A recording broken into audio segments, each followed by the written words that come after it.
네, 오늘 하루도 평안한 하루가 되시기 바라겠습니다. 오늘 말씀은 요한 2서 1장 2절에서 3절 말씀입니다.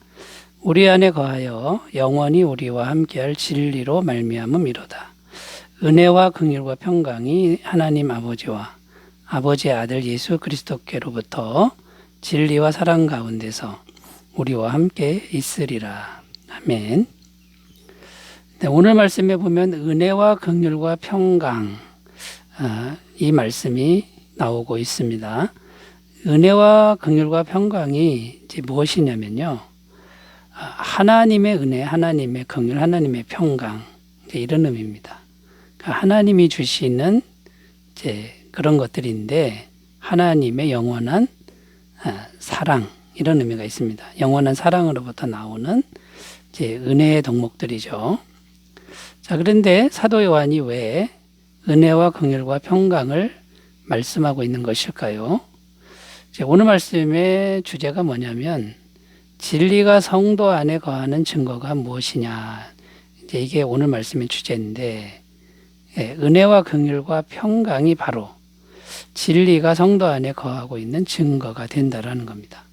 그러니까 성도 안에 은혜와 긍휼과 평강이 있으면 진리가 있다는 증거고, 그것이 없다면 진리가 거하지 않는다는 증거다. 이렇게 요약이 됩니다. 자, 그런데 문제는 뭐냐면, 은혜와 긍휼과 평강이라고 하는 것이 눈에 보이지 않는다라는 겁니다. 이게 감각될 수도 없다라는 거죠.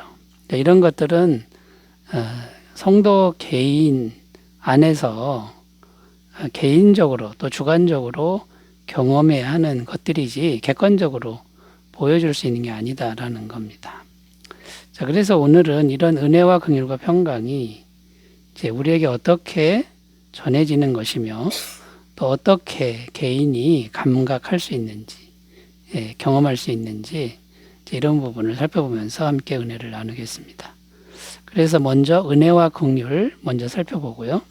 그 다음에 평강에 대해서 이렇게 살펴보도록 하겠습니다. 3절 말씀을 다시 한번 읽으면요, 은혜와 긍휼을 먼저 살펴보는데요. 은혜와 긍휼과 평강이 하나님 아버지와 아버지의 아들 예수 그리스도께로부터 진리와 사랑 가운데서 우리와 함께 있으리라. 여기 보면 은혜와 긍휼과 평강이 나오는 근원에 대해서 말씀하는데, 하나님 아버지와 아들 예수 그리스도로부터 온다. 그러니까 은혜와 긍휼과 평강은 하나님께로부터 온다는 것이죠. 자, 그런데 어떻게 성도 안에 이게 들어오는 겁니까? 진리를 영접한 결과다라는 거죠. 그 진리는 예수님이시죠. 요한복음 1장 12절, 영접하는 자 곧 그 이름을 믿는 자들에게는 하나님의 자녀가 되는 권세를 주셨으니. 자, 그래서 진리이신 예수님을, 곧 하나님을 영접하니까 오는 게 뭐냐면 은혜와 긍휼과 평강이다라는 겁니다.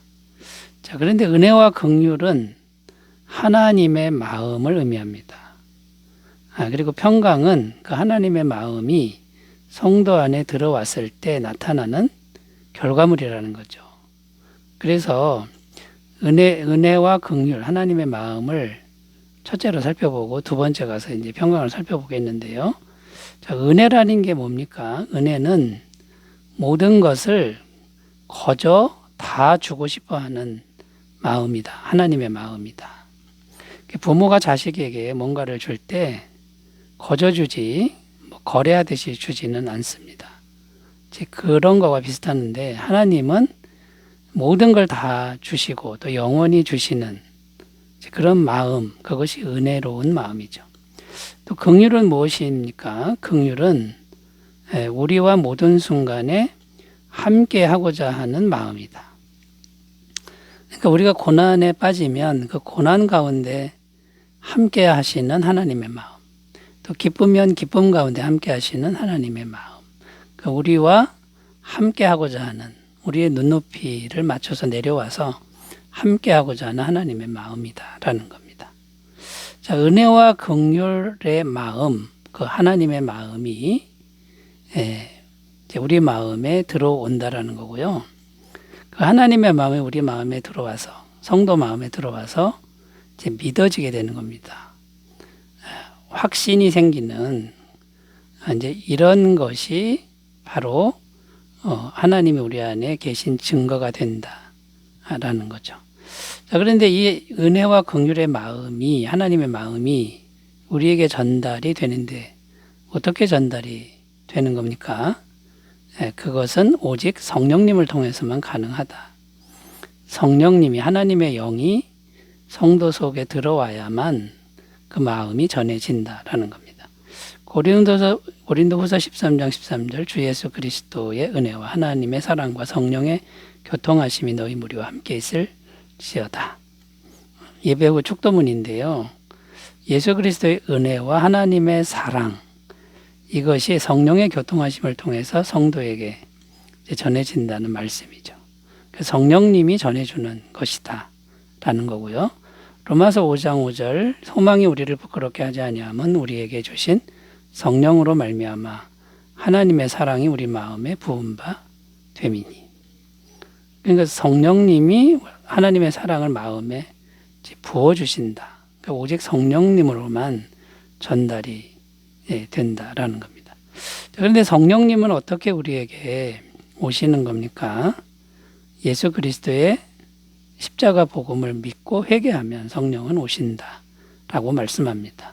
사도행전 2장 38절 베드로가 이르되 너희가 회개하여 각각 예수 그리스도 이름으로 세례를 받고 죄사함을 받으라 그리하면 성령의 선물을 받으리니. 그러니까 죄 문제가 해결될 때 성령이 오시고 하나님의 은혜와 긍휼의 마음을 부어주신다. 그래서 우리가 이 영원한 하나님의 마음을 믿게 되고 확신하게 되는 이제 그것이 바로 진리가 우리 안에 있는 증거, 하나님 우리 안에 계신 증거가 된다라는 것입니다. 그러므로 여러분 하나님의 은혜와 긍휼을 그 마음에 대한 확신을 항상 구하시기를 바라겠습니다. 자, 은혜와 긍휼을 살펴봤고요. 이제 두 번째 평강에 대해서 이제 살펴보도록 하겠습니다. 은혜와 긍휼과 평강이 이렇게 되어 있는데 은혜와 긍휼 하나님의 마음이 성령을 통해서 들어오면 성도들 마음에 나타나는 현상이 평강이라는 겁니다. 그러니까 이게 결과물이라는 거죠. 이 평강은 헬라어 에이레네라는 것이고요. 구약 히브리어의 샬롬에 해당됩니다. 영원한 평강, 평화, 그 다음에 완전한 평화. 이것은 사람이나 세상이 줄 수 있는 게 아니죠. 요한복음 14장 27절 평안을 너희에게 주노니 곧 나의 평안을 너희에게 주노라. 내가 너희에게 주는 것은 세상이 주는 것과 같지 아니하니라. 너희는 마음에 근심하지도 말고 두려워하지도 말라. 하나님만이 주실 수 있는 샬롬, 완전한 평강이 이게 하나님으로부터 온다라는 겁니다. 자, 이런 평강은 환경에 따라 변하지 않는다라는 겁니다. 그러니까 환경이 힘들어도 마음속에 완전한 평강이 계속 있다라는 거죠. 시편 23편 4절 내가 사망의 음침한 골짜기로 다닐지라도 해를 두려워하지 않을 것은 주께서 나와 함께 하심이라. 주의 지팡이와 막대기가 나를 안위하시나이다. 다윗이 이런 평강을 가진 겁니다. 사망의 음침한 골짜기로 다녀도 두려움이 없는 평강, 신적인 평강을 가진 거죠. 시편 27편 1절 3절 여호와는 나의 빛이요 나의 구원이시니 내가 누구를 두려워하리요. 여호와는 내 생명의 능력이시니 내가 누구를 무서워하리요. 악인들이 내 살을 먹으려고 내게로 왔으나 나의 대적들 나의 원수들인 그들은 실족하여 넘어졌도다. 군대가 나를 대적하여 진칠지라도 내 마음이 두렵지 아니하며 전쟁이 일어나 나를 치려할지라도 나는 여전히 태연하리로다. 역시 다윗의 시편인데 군대가 둘러싸도 그 평안이 흔들리지 않는다라는 겁니다. 자, 이런 평강이 내 안에 있다. 그것은 내 안에 진리이신 하나님이 계신 증거가 된다라는 거죠. 중요한 게 뭡니까? 이 평강을 계속 유지하는 게 중요한데 이 유지하는 건요. 지속적인 기도를 통해서 하나님의 영과 교통할 때 이게 계속 유지가 된다라는 거죠. 그래서 모든 일에 기도와 간구를 해라. 그 다음에 쉬지 말고 기도하라. 이렇게 말씀하고 있는 것을 유념하셨으면 좋겠습니다. 자, 은혜와 긍휼과 평강에 대해서 살펴봤고요. 그 다음에 이제 세 번째 의미가 있는데, 그 은혜와 긍휼과 평강, 그 마음의 평강뿐만 아니라 이제 현실적으로 그 하나님의 사랑이 경험이 되는데, 그게 뭐냐면 계속적으로 공급되는 실제적 도움들이 있다라는 겁니다. 도움의 손길들이 있다라는 거죠. 성도 안에 진리이신 하나님이 계시면 삶 속에서 실제적인 도움이 계속된다. 이제 이런 의미가 이제 됩니다. 빌립보서 4장 19절입니다. 나의 하나님이 그리스도 예수 안에서 영광 가운데 그 풍성한 대로 너희 모든 쓸 것을 채우시리라. 필요가 공급되는 이유가 성도 안에 진리이신 하나님을 모시고 있으면 하나님이 계속 공급하신다라는 거고요. 로마서 4장 17절 기록된 바 내가 너를 많은 민족의 조상으로 세웠다 하신 것 같으니 그가 믿은 바 하나님은 죽은 자를 살리시며 없는 것을 있는 것으로 부르시는 이시니라. 아브라함에게는 없던 아들 이삭이 이제 생기는 거죠. 죽었던 아들이 다시 살아나는 일도 생기는 거죠. 그러니까 계속적인 생명의 역사, 공급의 역사가 계속되는데 이것이 영원한 사랑의 증거들이다라는 겁니다. 여기서 이제 주의해야 될 게 뭐냐면 먼저 마음에 은혜와 긍휼과 평강이 있어야 한다라는 겁니다. 이 영적인 게 먼저 있어야, 이게 확실히 있어야 현실적인 건 따라온다. 이 우선순위가 바뀌면 안 된다라는 거죠. 마태복음 6장 33절 그런즉 너희는 먼저 그의 나라와 그의 의를 구하라. 그리하면 이 모든 것은 먹을 것, 마실 것, 입을 것을 너희에게 더하시리라. 그러니까 영적인 게 먼저 마음에 와야 된다. 은혜와 긍휼과 평강이 먼저 와야 된다. 여러분 이것을 놓치지 말고 우선순위 바꾸지 말고요.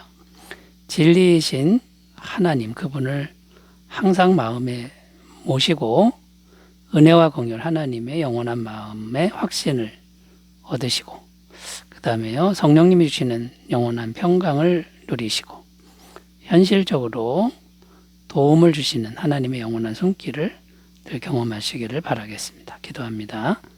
하나님 아버지, 하나님이 우리 안에 계실 때 주시는 그 영원한 은혜들 이것을 다 받아 누리며 살 수 있도록 도와주옵소서.